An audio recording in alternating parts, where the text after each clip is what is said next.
humiliating sexual abuse, physical assaults, death threats, and humiliating sexual abuse.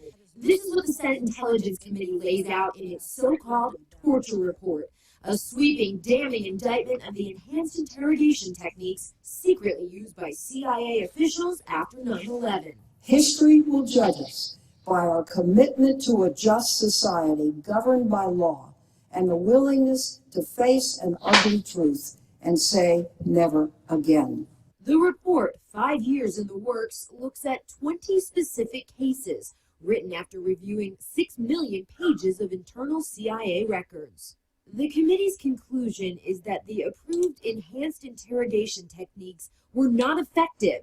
No information was gained that couldn't have been learned through other means. It began with the CIA's first detainee, Al-Qaeda operative Abu Zubaydah, who was subjected to approved waterboarding, seen here in a demonstration. Another detainee, who in 2002 was chained to a concrete floor, partially naked, and later died from suspected hypothermia. Former CIA officials, members of the Bush administration, and some Senate Republicans dispute the committee's findings and push to keep the report from going public. And finally, if there is some unknowable value to these techniques, to waterboarding, near drowning, slamming people against the wall, hanging them in stress positions, confining them in small boxes or coffins, threatening them with drills, waving guns around their head as they are blindfolded. What or which of these techniques could be used if, as the Director of Central Intelligence, you and another president or this president were faced with an imminent threat? Could there be another covert finding and rulings and advice from the Attorney General that would lead you and your successors to say, we should do this because there could be some value to prevent an attack on America? First question on bin Laden. It is our considered view that the detainees who were subjected to enhanced interrogation techniques provided information that was useful and was used in the ultimate operation to go against bin Laden. Again, intelligence information from the individuals who were subjected to EITs provided information that was used in that.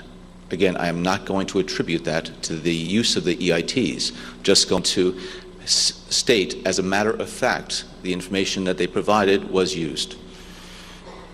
As far as the relationships with others that sometimes are complicated, I think we see in the international press right now, there is a lot of scrutiny being paid to what different partners did during that period of time.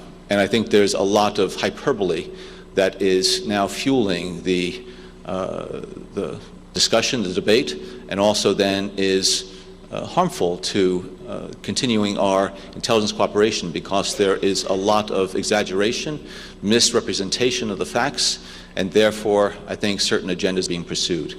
And so I certainly wish that this would not be happening.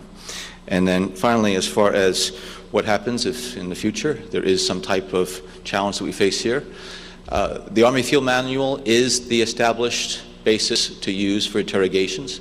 We, CIA, are not in the detention program. We are not contemplating at all getting back into the detention program, using any of those EITs. So I defer to the policymakers in future times when there is going to be the need to be able to ensure that this country stays safe if we face a similar type of crisis.